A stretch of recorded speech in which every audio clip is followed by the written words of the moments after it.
अयोध्या के राम मंदिर से जुड़े चढ़ावे की चोरी के मामले में एक ऐसा सनसनीखेज और चौंकाने वाला खुलासा हुआ है जिसने पुलिस प्रशासन से लेकर आम जनता तक के होश उड़ा दिए हैं। आरोपी समझ रहे थे कि उन्होंने परफेक्ट क्राइम किया है, लेकिन सोच रहे थे कि मोबाइल बदला, डेटा डिलीट किया और पाप का सबूत हमेशा के लिए दफन हो गया। हमने तो अपना सब काम कर लिया, लेकिन वो भूल गए कि कानून के हाथ कितने लंबे होते हैं।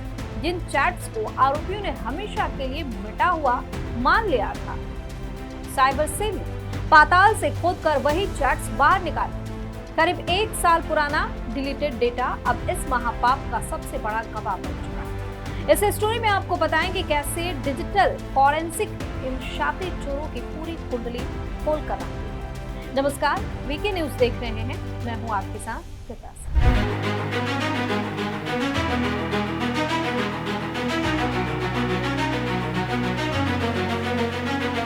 जांच से जुड़े सूत्रों के मुताबिक राम मंदिर के चढ़ावे की चोरी के मामले में पुलिस को पहले से ही शक था कि आरोपियों ने चालाकी दिखाई है। उन्होंने सबूत मिटाने के लिए अपने पुराने मोबाइल फोन बदल दिए थे और सारा डेटा डिलीट कर दिया। आरोपियों को लगा था कि फोन बदलने से वो सेफ हो जाएंगे, लेकिन अयोध्या पुलिस ने साइबर एक्सपर्ट्स की मदद ली और खेल पलट गया।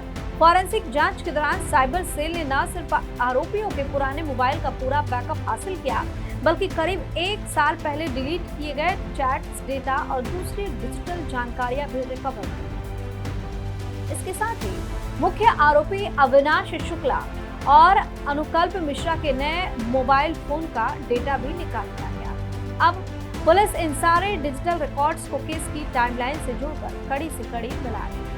रिकवर हुए इस मोबाइल डेटा से पुलिस के हाथ 2 करोड़ रुपए से ज्यादा की कथित चोरी से जुड़े पुख्ता सुराग मिले हैं। लेकिन चौंकाने वाली बात यह है कि इन चैट्स से चोरों के बीच आपस की फूट भी उजागर हो गई। चैट से खुलासा हुआ है कि फरवरी 2026 में आरोपी अनुकल्प मिश्रा और लौकुश मिश्रा के बीच चोरी की रकम के बंटवारे को लेकर बेहद तीखी बहस हुई।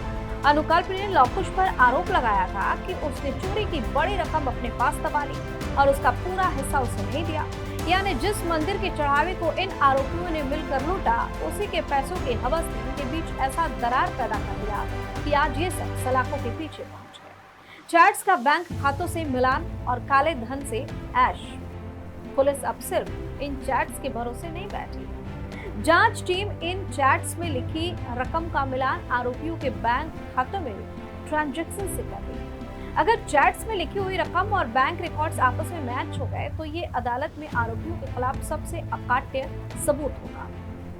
इसके साथ ही जांच एजेंसियां अब ये भी खंगाल रही हैं कि चोरी के इन पैसों से किन किन लोगों ने कार, बाइक, मकान या दूसरी कोई भी संपत्तियां खरीदी। इस पूरी साजिश के पते जैसे ही खुली, जांच का दायरा अयोध्या से निकलकर प्रतापगढ़ तक पहुंच गया।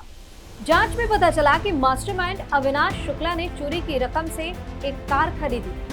शातिरपना देखिए, कार उसने अपने नाम पर नहीं बल्कि अपने भाई अभिषेक के नाम पर खरीदी। जब मामला गरमाया और पुलिस को भनक लगी तो इस कार को छिपाने के लिए प्रतापगढ़ के एक गांव में भिजवा दिया गया। लेकिन पुलिस ने रिमांड के दौरान आरोपी की निशानदेही पर उस कार को भी बरामद कर दिया। पुलिस अविनाश को उसके गांव भी लेकर गई, जहां से बाइक और कुछ अन्य सामान जब्त किए गए। अब अविनाश के पूरे परिवार के आर्थिक लेन देन की कुंडली भी खंगाली जा रही है, ताकि यह पता चल सके कि क्या इस पाप की कमाई में परिवार के दूसरे लोग भी शामिल हैं। तो अयोध्या पुलिस इस मामले की तह तक जाने के लिए पूरी तरह कमर कस चुकी है। अब इस केस के बाकी बचे 5 आरोपियों की बारी है।